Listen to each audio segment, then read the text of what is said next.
came to Illinois during a time of profound changes in American gender roles. Women and men had often labored together on the farms of colonial America, producing food, clothing, and other goods for their own use in a system of household economy.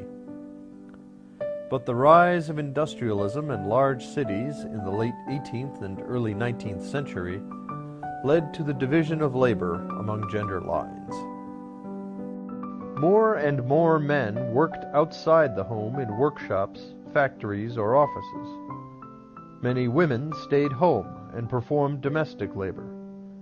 The emerging values of 19th century America increasingly placed great emphasis upon a man's ability to earn enough wages or salary to make his wife's labor unnecessary. But this devaluation of women's labor left women searching for a new understanding of themselves. In the early 19th century, women editors, authors, and lecturers redefined women's roles. Led by the New Englander Catherine Beecher, they emphasized the dangerous and unhealthy aspects of the competitive public world of men and portrayed the home as the safe haven that women could provide for their husbands. This new domestic ideal went on to articulate women's responsibility for inculcating religious and moral values in their families. While economic development built a new America, women retained responsibility for turning that growth into civilization. Ultimately, the architects of the new cult of domesticity argued that women's acceptance of their diminished economic role demonstrated their moral superiority and leadership. By the time Illinois became a state in 1818, most middle-class American women understood themselves in these terms. Middle-class women made up the great majority of emigrants to the West, for poor and working-class families could not afford the journey's significant expenses. These middle-class women, most of them married, carried the ideal of domesticity with them to the New West. The move to the Illinois frontier provided a challenge to women's understanding of themselves. Frontier life demanded a return to a household economy in which women produced basic materials necessary for their family's survival. Women also performed significant amounts of farm labor on the frontier. Rude frontier conditions defied many women's increasingly refined conceptions of what a home should be. Many settlers also picked up and moved frequently in search of a better plot of land. This pattern thwarted women's attempts to establish a respectable household characterized by order, cleanliness, and a modicum of respectable luxuries. Many frontier homes were mere shacks. Others lived in the proverbial log cabin. A significant number of early frontier families lived in sod houses, constructed by laying long strips of thick prairie sod upon one another to fashion walls. Many women found these conditions profoundly disheartening, particularly if they arrived in a region at the beginning of its settlement. But as more settlers established themselves, many women formed lasting friendships and joined together in voluntary associations devoted to civilizing the frontier. Some of these associations emphasized religion, or sought to bring high culture to the frontier in the form of lyceum speakers. Others took on more avowedly political goals, while maintaining their separate sphere by campaigning for temperance reform, strict observation of the Sabbath, or even the abolition of slavery. Women also poured their energies into encouraging education on the frontier. Teaching provided an opportunity for unmarried women to come west.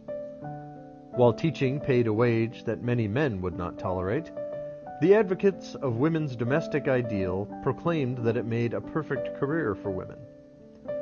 Teaching's important role in molding young characters demanded women in the schools, Catherine Beecher argued.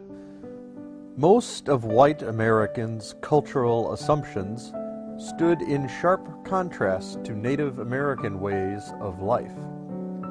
But Indian women's roles differed little from those of white women operating in a system of household economy.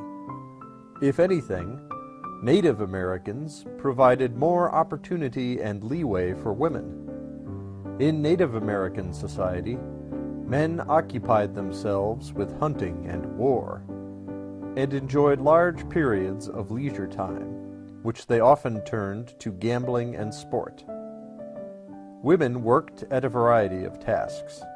They tended fields and gathered berries, roots, and other foodstuffs in season, in addition to supervising children.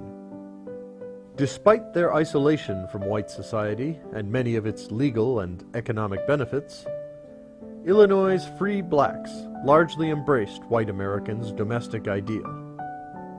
Thus, free black women became pillars of the black community. Some organized anti-slavery societies and other benevolent associations.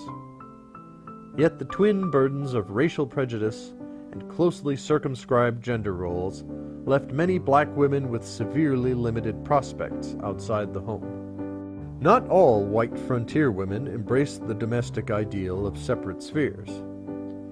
Historians have noted that a significant number of those settling southern Illinois paid no heed to the concerns of civilizing the wilderness.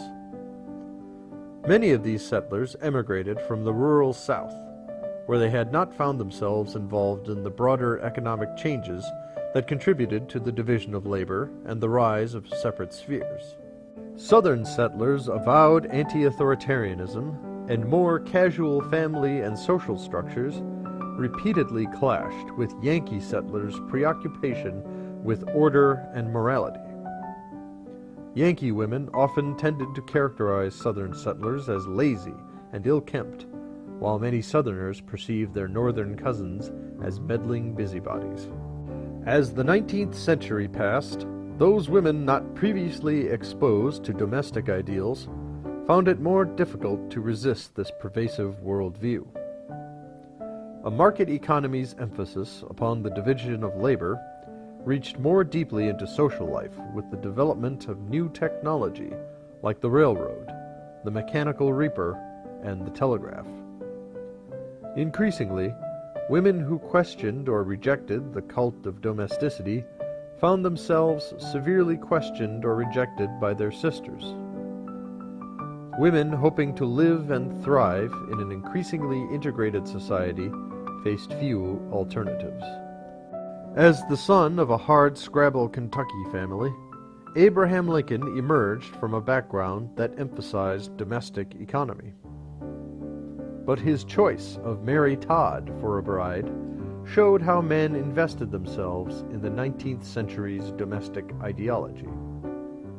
Mary Todd was also a Kentuckian, but she hailed from a prominent Lexington family and was related to the governor of Illinois.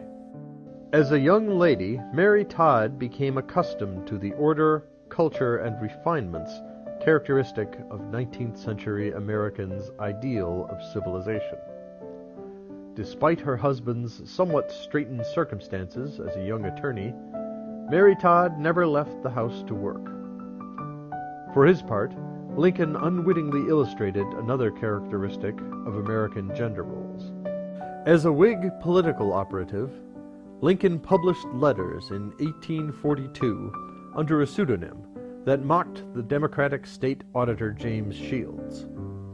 The proud Shields demanded a full retraction and, when Lincoln refused, challenged him to a duel. Lincoln, goaded by his friends, accepted. Because Illinois law prohibited dueling, the parties and their entourages traveled to Missouri, just across the Mississippi River from Alton, Illinois. The duel was averted after many last-minute negotiations, which obliged Lincoln to publicly state that he had meant no harm to his opponent's personal or private character or standing as a man or a gentleman. Instead, he had published the pieces solely for political effect. Dueling had once been an important part of American life. In 1804, the sitting Vice President Aaron Burr killed former Secretary of the Treasury Alexander Hamilton in a New Jersey duel. Southerners especially embraced the duel as an expression of men's reflexive defense of their honor or public reputation. In the North, a man's honor became synonymous with principled behavior and the absence of tangible vices. Southerners continued to interpret honor in terms of physical courage. The maintenance and defense of honor against attacks and rumor often could lead to violence, like duels. Lincoln's memories of the duel reflected Northerners' changing gender roles. He judged it to be among his greatest follies and embarrassments. The new variety of American gender roles encouraged women to embrace roles as pious moral arbiters. It also slowly pushed men away from practices such as dueling and its emphasis upon the violent defense of personal honor toward a new ideal of self-control and responsibility. As a duelist, Lincoln had allowed his emotions to govern his actions, a failure of self-control. Several months after the abortive duel, Lincoln resolved the great dilemma in his life by marrying Mary Todd. He had previously proposed to her and then gotten cold feet and broken off the engagement. His actions had precipitated a crisis of confidence in the young Lincoln. Before renewing the engagement, Lincoln wrote that he considered himself honor-bound to marry Mary Todd. He mused about losing the only, or at least the chief, gem of my character, his ability to keep my resolves when they are made. Lincoln's crisis resolved around a variety of courage unlike the physical bravado required by the duel. He had controlled his profound reservations about married life and kept his word. Thus, the great upheaval in American gender relations decisively influenced women and men. But these cultural changes, and the deep economic changes so closely linked to them, proceeded at an uneven pace in the United States. Despite the pervasive influence of Yankee values in antebellum Illinois, the violent defense of personal honor remained important in the antebellum South. Lincoln would be reintroduced to this phenomenon in the political realm, in the great struggle over the future of slavery in the United States.